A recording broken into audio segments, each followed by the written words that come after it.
नमस्कार, मैं प्रिया। आप सभी का स्वागत है शिक्षा अकेडमी बाय प्रिया पर।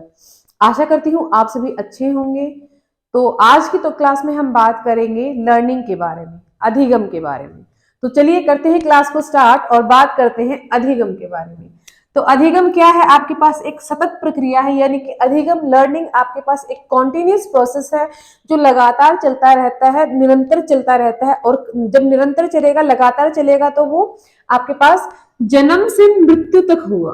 ठीक है, तो क्या है, जब लगातार चलने वाली प्रोसेस है तो वो क्या है, आपके पास जन्म से लेके मृत्यु तक होगी। तो जन्म से मृत्यु तक चलने वाली प्रक्रिया ही क्या है, आपके पास अधिगम है, क्योंकि वो एक निरंतर चलने वाली प्रोसेस है, वो सार्वभौमिक है, यूनिवर्सल है। ठीक है, अब नेक्स्ट हम बात करते हैं कि अधिगम का अर्थ क्या है। तो जो आपके पास अधिगम का, लर्निंग का जो मीनिंग है वो क्या है, आपके पास सीखना, कि कैसे सीखते हो। अधिगम का जो अर्थ है, वो शाब्दिक जो अर्थ आपके पास आएगा वो क्या है, सीखना। कि लर्निंग क्या है आपका, सीखना। व व्यवहार में परिवर्तन, जब भी आप कुछ चीज सीखते हो और उससे क्या होता है, डायरेक्ट वो चीज आपके व्यवहार में, बिहेवियर में इंपैक्ट करता है और आपके बिहेवियर को चेंज करता है। तो सीखना क्या है, अधिगम क्या है, सीखना है। वह व्यवहार में परिवर्तन, मतलब अधिगम क्या है, परिस्थितियों में के अनुसार अपने व्यवहार में परिवर्तन करना ही क्या है, आपके पास लर्निंग है। यानी कि प्रत्येक परिस्थिति में व्यक्ति कुछ ना कुछ सीखता रहता है, चाहे वो पॉजिटिव सीखे या नेगेटिव सीखे, लेकिन प्रत्येक परिस्थिति में, हर कंडीशन में कुछ व्यक्ति कुछ ना कुछ तो सीखता ही है। ठीक है, तो क्या है, और उसके अकॉर्डिंग व्यक्ति अपना बिहेवियर शो करता है, चाहे अच्छा हो चाहे बुरा हो, लेकिन उसके अकॉर्डिंग व्यक्ति बिहेवियर भी शो करता है। तो लर्निंग क्या है आपके पास, लर्निंग क्या है, परिस्थितियों के अनुसार अपने व्यवहार में या एक व्यक्ति के व्यवहार में परिवर्तन करना ही, परिवर्तित होना ही क्या है, आपके पास लर्निंग होती है। बात करते हैं, आपके पास एक नोट है आपके पास कि अधिगम क्या होता है। तो जो सीखना होता है आपके पास, मैंने पहले भी बताया कि सकारात्मक भी हो सकता है और नकारात्मक। तो सीखना क्या है, दोनों तरीके से हो सकता है। आप अच्छी बातें भी सीख सकते हो और आप गलत चीजें भी ग्रहण कर सकते हो। तो क्या है, सीखना हमेशा सकारात्मक व नकारात्मक दोनों तरीके से होता है। ठीक है, अब बात करते हैं कि सीखते कैसे हैं, एक बच्चा या एक व्यक्ति कैसे कैसे सीख सकता है। तो अब हम बात करेंगे अधिगम के पक्ष के बारे में। अधिगम के पक्ष, हमने जो ब्लूम टैक्सोनॉमी में बात भी करी थी, अधिगम के 3 पक्ष होते हैं। तो वही चीज यहाँ पर है, उससे पता चलता है कि एक बच्चा कैसे कैसे सीखता है। तो पहला जो पक्ष है हमारे पास, वो क्या है, ज्ञानात्मक पक्ष। पहला जो पक्ष है वो क्या है आपके पास, ज्ञानात्मक पक्ष। और ज्ञानात्मक पक्ष में बच्चा कैसे सीखता है, बच्चा ज्ञान द्वारा सीखता है। कैसे, नॉलेज द्वारा सीखता है। ठीक है, सेकंड है आपके पास भावात्मक पक्ष। सेकंड क्या है, भावात्मक पक्ष। और भावात्मक पक्ष में बच्चा कैसे सीखता है, बच्चा अपनी भावनाओं, अपनी फीलिंग्स के द्वारा सीखता है। तो यहां पर बच्चा क्या करेगा, भावनाओं द्वारा सीखता है। ठीक है, थर्ड है आपके पास क्रियात्मक पक्ष। थर्ड क्या है, क्रियात्मक पक्ष। और क्रियात्मक पक्ष में बच्चा कैसे सीखेगा, क्रिया करके सीखता है। ठीक है, यहां पर क्या करेगा, बच्चा क्रियाओं द्वारा सीखता है। ठीक है, बच्चा 3 तरीके से सीखता है। बच्चा पहला क्या, यहाँ पर लर्निंग में क्या है, अधिगम के 3 पक्ष हैं। अधिगम के 3 पक्ष में ये बताता है कि बच्चा कैसे सीखता है। पहले ज्ञानात्मक पक्ष, ज्ञानात्मक पक्ष में बच्चा ज्ञान द्वारा सीखता है। दूसरा भावात्मक, भावनाओं यानी कि अपनी फीलिंग्स के अकॉर्डिंग सीखता है। थर्ड है आपके पास क्रियात्मक, यानी कि मोटर्स जो स्किल होता है, बच्चा अपने मोटर स्किल्स के द्वारा सीखता है, यानी कि क्रिया करके सीखता है। अब हम बात करते हैं कि अधिगम को प्रभावित करने वाले कारक कौन कौन से हैं। कि जब आप सीखते हो तो आपको सीखने को कौन प्रभावित सबसे ज्यादा करता है, वो जो कारक है, अब हम उनकी बात करेंगे। तो पहला हमारे पास क्या है, सीखने की इच्छा। जब भी कोई आप चीज सीखते हो, जब भी आप अधिगम करते हो, जब भी कोई चीज सीखते हो, तो क्या है, आपकी जिज्ञासु प्रवृत्ति होनी जरूरी है। ठीक है, तो आपकी क्या होनी चाहिए, उस चीज को सीखने की इच्छा होनी चाहिए। अगर आपकी वो इच्छा नहीं है तो आप उस चीज में अपना 100% या बेस्ट परफॉर्मेंस नहीं कर सकते। तो क्या है, जब भी आप कुछ सीखते हो तो आपके लिए इच्छा होनी सबसे मोस्ट इंपॉर्टेंट है, कि आप की इच्छा होनी चाहिए, आप जिज्ञासु प्रवृत्ति के होने चाहिए, उस चीज के लिए क्यों जानने के लिए इच्छुक होने चाहिए। ठीक है, तो क्या होना चाहिए, सबसे पहले तो सीखने की इच्छा होनी चाहिए। ठीक है, सेकंड क्या है आपके पास, अभिप्रेरणा यानी कि मोटिवेशन। जब तक एक बच्चा मोटिवेट नहीं होता तब तक वो सीख नहीं सकता। तो मोटिवेशन भी एक कारक है। अगर बच्चा मोटिवेट नहीं होगा तो सीख नहीं सकता, इसलिए बच्चे को मोटिवेट होना जरूरी है ताकि वो एक बेहतर तरीके से, प्रॉपर तरीके से सीख सके। नेक्स्ट है आपके पास शारीरिक स्वास्थ्य। आपका मेंटल और फिजिकल दोनों ही हेल्थ आपकी अच्छी होनी चाहिए। अगर आप बीमार हो, फीवर है आपके, तो भी आप प्रॉपर तरीके से सीख नहीं सकते क्योंकि आपकी हेल्थ खराब है। इस वजह से आप प्रॉपर सीखने में बाधा हडल क्रिएट कर रही है। तो क्या है, आपका शारीरिक स्वास्थ्य भी अच्छा होना चाहिए ताकि आप सीख सकते हो। शारीरिक स्वास्थ्य के साथ साथ आपके पास जो वातावरण, एनवायरनमेंट भी ऐसा होना चाहिए जो आपको पूरा अच्छे सीखने के लिए आगे बढ़ाए और सीखने के लिए मोटिवेट करे। ठीक है, तो आपको एक लर्निंग रिच एनवायरनमेंट मिलना चाहिए ताकि आप अच्छे से, प्रॉपर तरीके से सीख सको। नेक्स्ट है आपके पास शिक्षण विधियां। तो शिक्षण विधियां, अगर हम आपको कुछ सिखाते हैं तो अगर कुछ हो सकता है आपको नहीं समझ में आया तो वो क्या होगी, मैंने प्रॉपर शिक्षण विधियां नहीं यूज करी तो क्या है, आप में बच्चा प्रॉपर तरीके से सीख नहीं पा रहा। तो एक शिक्षक को चाहिए कि वो जब कोई सीखता है तो उसको चाहिए कि हम प्रॉपर तरीके से एक अच्छी अच्छी शिक्षण विधियां है उनका प्रयोग करें ताकि बच्चा बेहतर तरीके से सीख सके। ठीक है, अब नेक्स्ट बात करते हैं कि जो अधिगम है, जो टीचर लर्निंग है, उसमें एक शिक्षक का क्या रोल है, टीचर का क्या रोल है, अब हम उसके बारे में बात करेंगे। तो शिक्षक का क्या रोल होता है? सबसे पहले तो शिक्षक क्या करता है, बच्चे को अवसर देना चाहिए। टीचर को क्या करना चाहिए कि टीचर को बच्चे को बांध के या बैठा के चुपचाप रहने के लिए नहीं बोलना चाहिए। टीचर एक बेहतर शिक्षक वही है जो अपनी कक्षा में बच्चे को बोलने का हक दे, बच्चे को बात करने का हक दे, यानी कि आप स्टूडेंट को अवसर दे, मौके दे। ठीक है, ताकि वो अपने विचार रख सके और अच्छे बेहतर तरीके से सीख सके। तो क्या है, एक टीचर का एक रोल क्या है, सबसे पहला रोल क्या है, वो बच्चे को मौका दे या अवसर दे। ठीक है, नेक्स्ट क्या करना है, बच्चे को मोटिवेट करें कि हाँ आप ये काम कर सकते हो। बच्चे को मोटिवेट रखे, उसको पॉजिटिव चीजें बोले ताकि वो बच्चा वो काम अच्छे से कर सके। नेक्स्ट क्या है आपके पास, टीचर क्या काम करता है, टीचर का काम क्या है, सुगम करता, यानी कि कुछ जो भी चीज आप सिखा रहे हो बच्चे को, उसको आसान तरीके से सिखाना या फिर और इजी करना। ठीक है, तो उसको सरल तरीके से बनाना। तो क्या है, टीचर क्या है, वहां पे एक फैसिलिटेटर का काम कर रहा है, सुगम करता का काम कर रहा है ताकि वो आपके जो बच्चा सीख रहा है उसको और इजी तरीके से समझा सके। नेक्स्ट है, आप बच्चे को क्या करते हो, सहारा देते हो। ठीक है, बच्चे को आप मानसिक सहारा देते हो, यानी कि उसको सपोर्ट करते हो, मेंटल सपोर्ट करते हो। तो ये क्या है, आप बच्चे के साथ हो, हाँ मैं आपके साथ हूं, आप कर सकते हो। तो यहाँ पे आपने क्या किया, बच्चे को सपोर्ट किया। ठीक है, नेक्स्ट है आपके पास, टीचर क्या है, मार्गदर्शक का रूप करता है। अगर बाई चांस बच्चा कहीं गलत जा रहा है, बच्चे कोई प्रॉब्लम सोल्व गलत करी है, बच्चे ने कोई चीज गलत करी है, तो क्या करेगा टीचर, एक मार्गदर्शक का यानी कि पथ प्रदर्शक का भी काम करता है। टीचर क्या करेगा कि वहां पर बच्चे को करेक्ट करेगा कि आपने यहाँ पर गलत किया है, इसको सही करने का तरीका ये है, तो आप इसको इतने तरीके से सही कर सकते हैं। तो ये एक टीचर का रोल है आपके पास, शिक्षक की भूमिका है यहाँ पर आपके पास, जहां पर शिक्षक क्या करता है, एक अच्छा शिक्षक वही है जो बच्चे को मौका देता है, सहारा देता है, बच्चे को प्रेरित करता है, फैसिलिटेटर का काम करता है, यानी कि सुगम करता है, सुगम दाता है आपके पास टीचर, और क्या है, पथ प्रदर्शक यानी कि मार्गदर्शक है उसका, उस बच्चे को जगह जगह टाइम टाइम पर बच्चे को करेक्ट करता है।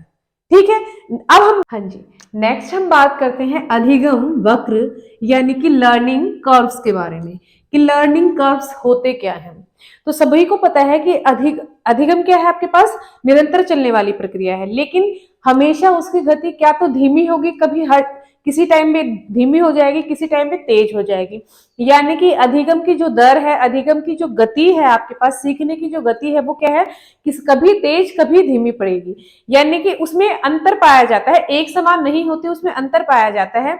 तो उसकी गति क्या होती है, धीमी तेज, धीमी मंद, धीमी मंद, धीमी सॉरी मंद तेज, धीमी तेज होती रहती है। तो ये क्या है आपके पास, अधिगम, ये आपके पास बताता है कि अधिगम की स्थिति जो है, सीखने की जो आपकी दर है, स्थिति है, वो कभी एक समान नहीं होती, उसमें अंतर पाया जाता है। तो ठीक है, तो यहाँ पर अधिगम वक्र क्या है, यहाँ पर आप उसको एक रेखा के माध्यम से समझाते हैं, या फिर ग्राफ के अकॉर्डिंग जब आप सीखने की दर को समझाते हैं, वो क्या है आपके पास, अधिगम वक्र। यानी कि अधिगम वक्र क्या है आपके पास, आप सीखने की जो दर है उसे ग्राफ के माध्यम से या फिर रेखा के माध्यम से समझाते हैं, वो आपके पास अधिगम वक्र होते हैं। अब बात करते हैं कि अधिगम वक्र कितने टाइप के हैं और कौन कौन से हैं। तो सबसे पहला जो प्रकार है वो आपके पास है धनात्मक अधिगम वक्र। इसे हम पॉजिटिव लर्निंग कर्व्स भी बोलते हैं या फिर और इसे कनकेव कर्व भी बोलते हैं। ठीक है, क्या होता है यहाँ पर आपका सीखने की जो आपकी गति है ना, पॉजिटिव मतलब अच्छा रिस्पॉन्स, ऊपर की साइड जाना। तो पॉजिटिव हमेशा क्या होगा, इंक्रीजिंग ऑर्डर में होगा, आपको ऊपर की ओर लेके जाएगा। तो क्या है, जो सीखने की जो गति है आपकी, अधिगम का जो दर है, वो प्रारंभ में तो क्या होगी, उसकी गति धीमी होगी। देखो यहाँ पर क्या हो रही है, प्रारंभ में तो धीमी हो रही है और एकदम से फिर कहां पे जा रही है, एकदम तेज जा रही है, ऊपर की ओर जा रही है। क्या है आपकी सीखने की गति प्रारंभ में तो क्या है आपके पास कम है, और लेकिन बाद में क्या होगी, तीव्र हो गई, तेज हो गई। वो क्या है आपके पास, पॉजिटिव अधिगम कर्व। ठीक है, सकारात्मक धनात्मक अधिगम वक्र क्या है आपके पास, जहां पर धीमी, पहले तो क्या होगी उसकी गति धीमी होगी और फिर बाद में उसकी गति तेज हो जाएगी। इसका एग्जाम्पल आपके पास क्या है, इसका एग्जाम्पल है आपके पास टाइपिंग। जब भी आप कीबोर्ड पर टाइपिंग करते हो, टाइपिंग सीखते हो, तो क्या है आपके पास, जब स्टार्टिंग में आप स्टार्ट करते हो तो आप अक्षर को देखते हो, फिर एक लेटर पे टाइप करते हो, फिर वो आप फिर दोबारा दूसरा अक्षर टाइप करते हो, तो क्या है आपको उसमें टाइम लग रहा है। लेकिन जब आप बार बार उसकी प्रैक्टिस करते हो तो एक टाइम आएगा आप बिना देखे और अक्षर की एकदम से फटाफट टाइपिंग करते हो। तो क्या है ये आपके पास, स्टार्टिंग में तो आपकी सीखने की गति क्या थी, कम थी, लेकिन एक टाइम के बाद आपने उस पर अपनी बहुत अच्छी कमांड कर ली, स्पीड पर बहुत अच्छी कमांड करी, तो क्या है उसके बाद उसकी सीखने की गति क्या होगी, एकदम से बढ़ गई। तो क्या है वो आपके पास पॉजिटिव लर्निंग कर्व, या फिर ये इसे इंक्रीजिंग ऑर्डर भी ये हमेशा क्या होता है, ऊंचाई की ओर लेके जाता है, आपको इंक्रीजिंग ऑर्डर में लेके जाता है। ठीक है, सेकंड है आपके पास ऋणात्मक अधिगम कर्व, यानी कि नेगेटिव लर्निंग कर्व, या फिर इसका दूसरा नाम है कॉन्वेक्स कर्व। ठीक है, अब कॉन्वेक्स कर्व में क्या है, प्रारंभ में तो आपकी सीखने की गति क्या है, तीव्र है। ठीक है, प्रारंभ में आपकी सीखने की गति क्या है, तीव्र है, लेकिन बाद में क्या हो गई, धीमी हो गई, बाद में धीमी। देखो डायग्राम के माध्यम, ग्राफ के माध्यम से देखो, प्रारंभ में क्या है आपकी सीखने की गति तीव्र है, देखो एकदम से ऊपर की ओर उछाल जा रहा है, यहां पर ऊपर की ओर उछाल जा रहा है, फिर क्या हो रहा है, नीचे की ओर आ रहा है। तो क्या है, स्टार्टिंग में तो जब आपने सीखना प्रारंभ किया तो आपकी गति क्या है, बहुत तेज है, लेकिन उसके बाद थोड़े टाइम के बाद आपकी गति क्या हो रही है, धीमी पड़ रही है। उसे हम क्या बोलेंगे, ऋणात्मक अधिगम कर्व। ठीक है, इसका एक एग्जाम्पल आप देखो कि आप जब भी स्कूल में गए हो या स्कूल में जाते हो तो क्या है, आपने देखा होगा कि स्टार्टिंग के 2-3 लेक्चर तो आप क्या करोगे, बहुत एनर्जेटिक रहोगे, बिल्कुल ऊर्जावान भरे रहोगे कि हाँ भाई आज तो मैं बहुत अच्छा पढ़ूंगा। लेकिन जैसे जैसे आपने स्टार्टिंग के 3 लेक्चर क्या किए, बहुत अच्छे से किया, तो आपका जो सीखने का जो काम हो रहा है, सीखने की दर क्या है, बहुत तेज है। लेकिन थोड़े टाइम के बाद आप देखोगे, 4th पीरियड के बाद या फिर लंच टाइम के बाद आपकी एनर्जी कम होती जाएगी, तो वहां पर क्या है, आपकी सीखने की गति भी धीमी हो जाएगी। तो ये क्या है आपके पास, वो क्या जो होता है, क्या आपके पास ऋणात्मक अधिगम वक्र। ठीक है, नेक्स्ट है आपके पास सरल रेखीय अधिगम वक्र। क्या है सरल रेखीय अधिगम वक्र, इसे हम लीनियर या फिर इसे हम इक्वल कर्व बोलते हैं। लीनियर या फिर इक्वल, लीनियर क्या है, इक्वल क्या है, जो हमेशा सदैव एक जैसा रहे, कोई चेंजमेंट नहीं है, सदैव एक जैसा ही है उसमें। तो देखो ये लीनियर क्या है, यहां से स्टार्ट हुआ, जो सीखने की गति उसकी प्रारंभ में थी वही उसकी लास्ट में भी है। तो सीखने की ऐसी गति जहां पर जो स्टार्टिंग में भी थी एक जैसी थी और लास्ट में भी एक जैसी है, वो क्या है आपके पास लीनियर कर्व है, यानी कि समान अधिगम वक्र है। यहाँ पर क्या होगी, अधिगम की दर हमेशा क्या होगी, एक समान होगी, सदैव इक्वल होती है, कभी भी उसमें अंतर नहीं पाया जाता, सदैव क्या रहेगी, इक्वल रहेगी आपके पास।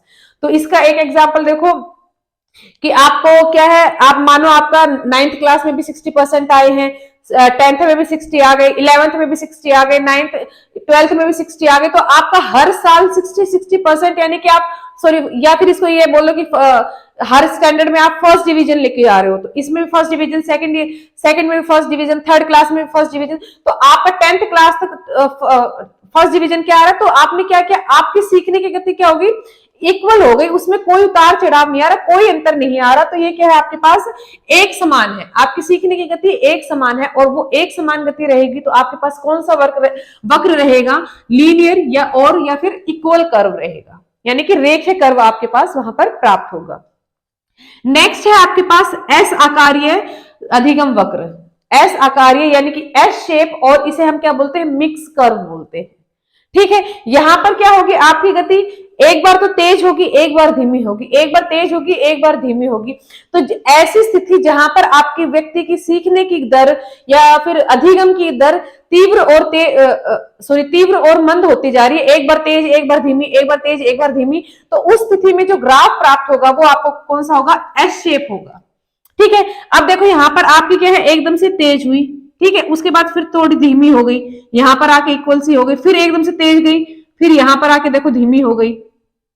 ये लो, ये क्या हो गया आपके पास, एस एस शेप। ये आपको मिक्स टाइप की है, यहाँ पर आपकी गति धीमी हो गई। आपको हो सकता है आप कोई क्लास में आपको आज पहला पार्ट अच्छा समझ में आ गया, लेकिन हो सकता है सेकंड चैप्टर आपको अच्छा नहीं लगा, फिर आपको सेकंड के बाद थर्ड थोड़ा नॉर्मल लगा, फिर फोर्थ आपको बहुत अच्छा लगा, तो वहां पर आपने बहुत सीखा। तो क्या है आपके पास सीखने की दर में आपके अंतर आ रहा है, सदैव एक जैसा नहीं हो रहा, कम ज्यादा होता जा रहा है। तो यहाँ पर क्या है आपके पास एस शेप या फिर मिक्स टाइप लर्निंग कर्व है। यहां पर कोई भी स्थिरता नहीं होती है, स्टेबिलिटी नहीं है यहाँ पर, यानी कि वो कम या ज्यादा होती जा रही है, तो कम ज्यादा हो रही है, तो वहां पर कोई भी स्टेबिलिटी नहीं है।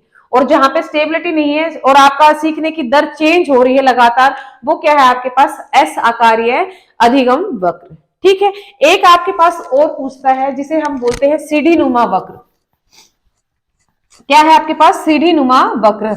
वैसे ये ज्यादा पूछते नहीं है, लेकिन ये क्या है आपके पास, सीढ़ी नुमा वक्र। अब सीढ़ी नुमा वक्र कैसा होता है, अब सीढ़ी नुमा वक्र क्या है आपके पास, एक बार तो क्या देखो, यहां से स्टार्ट करो, ये सीढ़ी नुमा वक्र है आपके पास। एकदम से एक बार तो आपकी गति तेज हुई, फिर स्टेबल हो जाती है, फिर तेज होती है, फिर कम पड़ जाती है, फिर तेज होती है, फिर कम पड़ जाती है।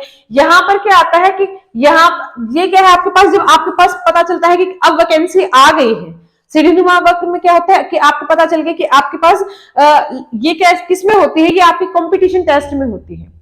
जो भी आप वनडे कंपटीशन एग्जाम देते हो, वहां पर आपका ये वक्र देखने को मिलता है कि आपको पता चल गया कि आपकी वैकेंसी आ गई, तो आपकी अधिगम की दर या फिर सीखने की दर जो होती है वो बहुत तीव्र हो जाती है। फिर आपको पता है कि लंबे समय तक आपके पास कोई भी वैकेंसी नहीं आई, लंबे समय तक वैकेंसी ना आने के कारण यहाँ पर आपकी सीखने की दर क्या हो गई, इक्वल हो गई, बराबर हो गई। ठीक है, कुछ अधिगम नहीं हुआ। फिर आपने देखा कि आपकी वैकेंसी आ गई, तो फिर आपके सीखने की दर में उछाल आ गया, तो फिर यहाँ पर आपने सीखने की दर में इंक्रीज हो गया। उसके बाद फिर देखा कि कुछ टाइम के बाद फिर कुछ कंपटीशन नहीं है, तो आपकी फिर यहाँ पर स्टेबिलिटी आ जाती है कि यहाँ तक कुछ समय तक आप कुछ भी नहीं सीख रहे हो।